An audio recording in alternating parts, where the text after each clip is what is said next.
Hey!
Welcome to The Riddles of the Sphinx.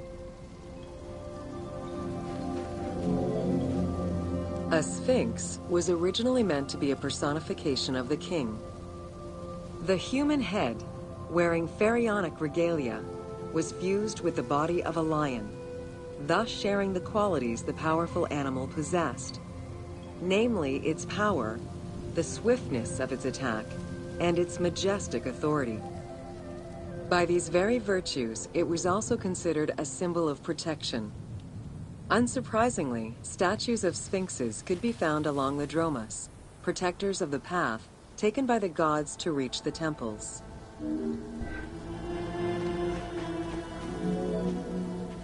Over the centuries, enthusiasts and historians alike have wondered, who built the Sphinx? For what purpose? And who does it represent? These questions remain unanswered. Several theories do exist, however, some more credible than others. One theory supposes that Jedefre chose to pay homage to his father Khufu by building the Great Sphinx of Giza.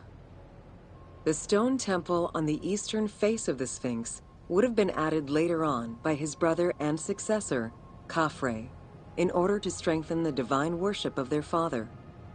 It would be the first Egyptian temple oriented with the sun.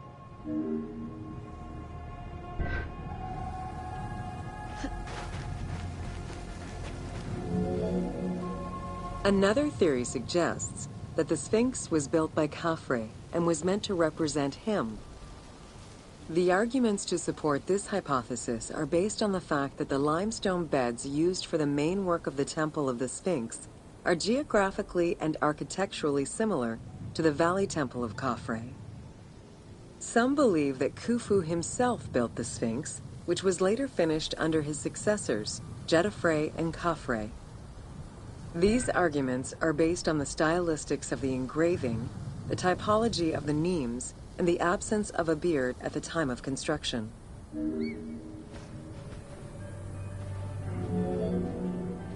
While ancient Egypt as a whole leaves a rather monochrome vision of its monuments and statuary, it is vital to understand that in ancient times, absolutely everything was painted. The sun, eating away at the pigments of the colors, the sand, the climate, and the implacable impact of time, unfortunately destroyed the glorious colors of the Sphinx of Giza. Documents from an Arab Egyptologist of the 12th century, Abd al-Latif al-Baghdadi, indicate that traces of red were still visible in his time. Today, however, the only color that remains are traces of red close to the ears of the Sphinx, as well as hints of blue and yellow on the nemes, traditional colors for that type of headdress. The pigments for the color red were man-made, obtained by mixing different products such as clay, quartz sand, and very finely crushed hematite.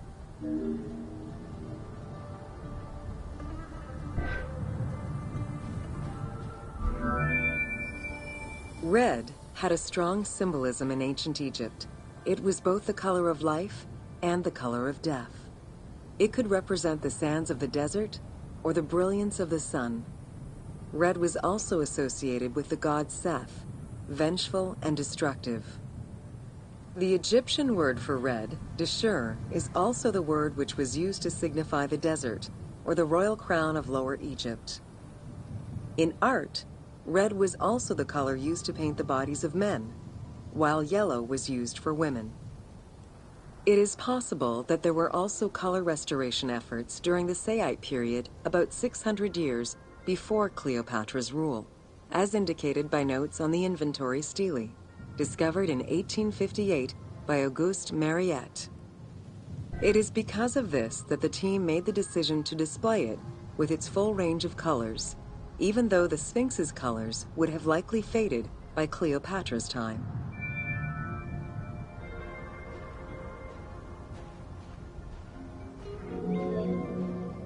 Dating from the 4th dynasty, approximately 2600 to 2500 BCE, the Great Sphinx of Giza is the oldest and largest sphinx that we know of. Carved from a natural limestone outcrop, the Sphinx measures 19.8 meters in height, 73.2 meters in length, and 14 meters in width.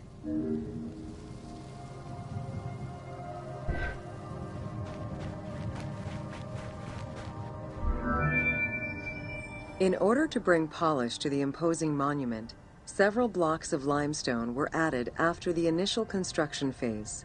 Since then, there have been numerous attempts at preservation. The polish present in the game integrates some aspects of modern restoration attempts. The team made this choice to present a more iconic version of the Sphinx of Giza to the player. Today, the Sphinx is called the Terrifying One.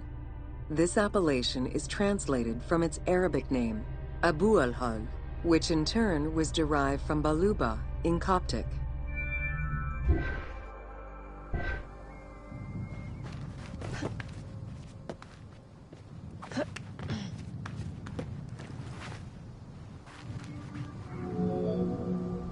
The Sphinx as a whole was carved in situ from a natural stone promontory. Its head was built in a limestone peak of the Mukattam Plate, and the body was sculpted in the underlying rock layer where it is located. The degradation of the Sphinx is due in particular to wind erosion and the different quality of limestone used in its construction. The level of sodium contained in the groundwater which abuts the stone is also a contributing factor.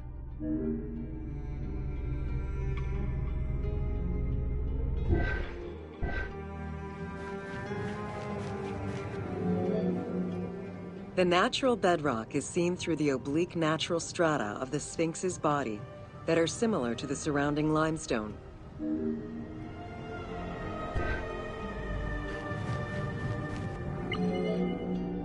Since antiquity, people have always believed there was a hidden tomb deep within the Sphinx. It is thought that attempts to plunder the Sphinx began as far back as the First Intermediate period. Since then, numerous attempts to pierce the Sphinx's secrets have been carried out, leaving indelible scars upon the monument.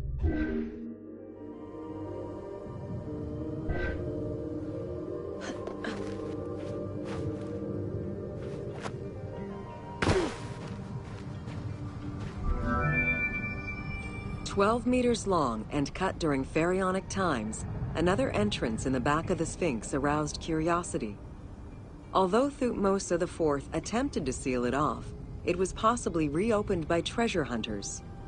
It was rediscovered by Howard Vyse and mapped more recently by Mark Lehner. This entrance at the back of the Sphinx leads to different cavities of a few meters each, in directions going inside the statue's body and under the surface. The team has used this opportunity to extrapolate a little more.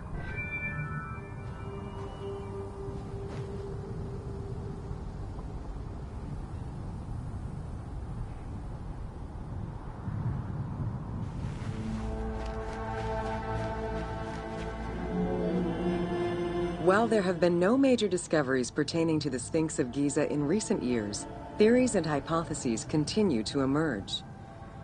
Without validation provided by archaeological sources, however, they remain unsubstantiated.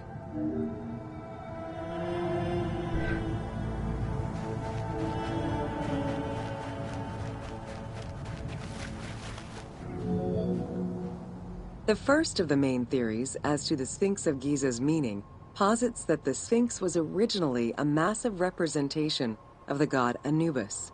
Its principal arguments are that the head of the Sphinx is disproportionate compared to the size of its body. The second theory believes that the representation of two sphinxes on the stela of Thutmose IV would indicate that another stone sphinx had existed on the site itself, possibly even in paired symmetry on the other side of the Nile. However, neither of these theories can be verified in any way.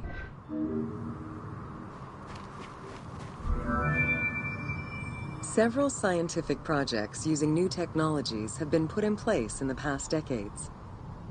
The most important was led by Mark Lehner and his team, who specialize in the study and survey of the Giza Plateau, including the Sphinx site. The mapping made it possible to see the materials used to construct the Sphinx, analyze the different layers of erosion, and figure out the most fragile areas to protect. After a few attempts at giving the Sphinx artistic proportions, the team instead decided to use photogrammetry mapping to faithfully reproduce the proportions of the Sphinx.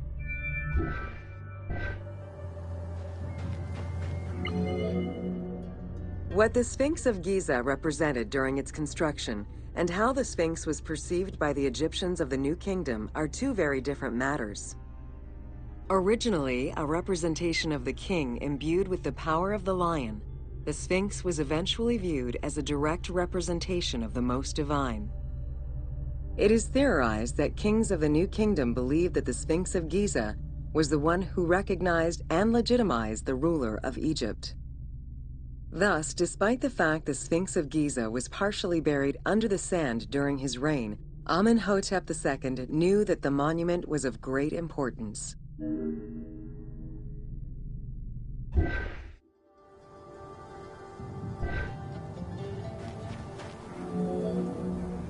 Amenhotep II built a second temple dedicated for the Sphinx as Horemakhet to pay homage to Khufu and Khafre, his predecessors.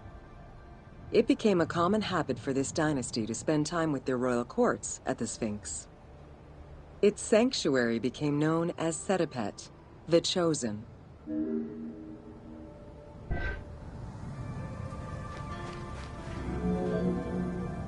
Egyptologist Mark Lehner believed that Amenhotep II built a statue of himself anchored between the paws of the Sphinx, likely to legitimize his reign, alongside a stela found by Salim Hassan.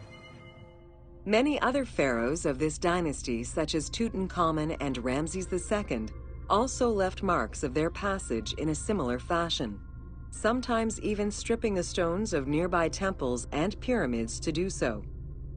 Amenhotep II's son and successor, Thutmose IV, was a frequent offender.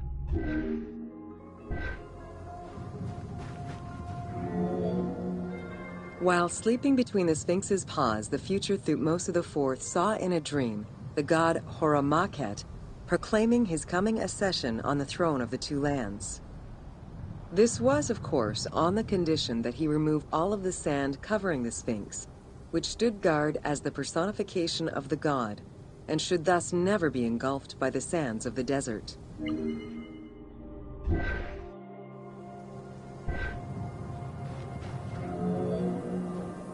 The 15-ton dream stela built by Thutmose IV to commemorate his dream was discovered by an Italian Egyptologist, Giovanni Battista Caviglia, in 1818, when he undertook the task of freeing the Sphinx from the sand, which had, yet again, covered it. Caviglia was looking for an entrance into the structure of the Sphinx, but instead he discovered an open-air chapel and stelas between the paws. Ashes from a ceremony were still present. Protected by sand, they quite possibly were from the last ceremonies in Roman times.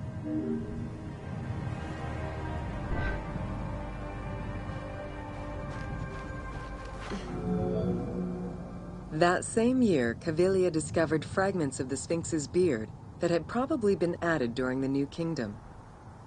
If many of these pieces are held by museums in Cairo, a fragment is displayed at the British Museum, along with a piece of the uraeus that was on the Sphinx's headdress. It is believed this fragment of beard was possibly kept in place thanks to the statue of Amenhotep II, which was supposed to be located under the head of the Sphinx.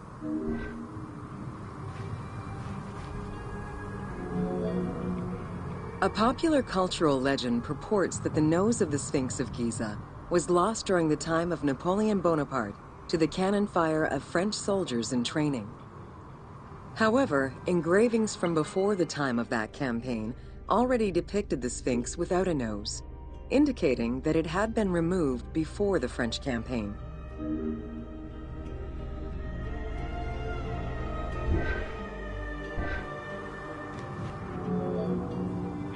The most plausible hypothesis is based on the research of the German historian Ulrich Harman.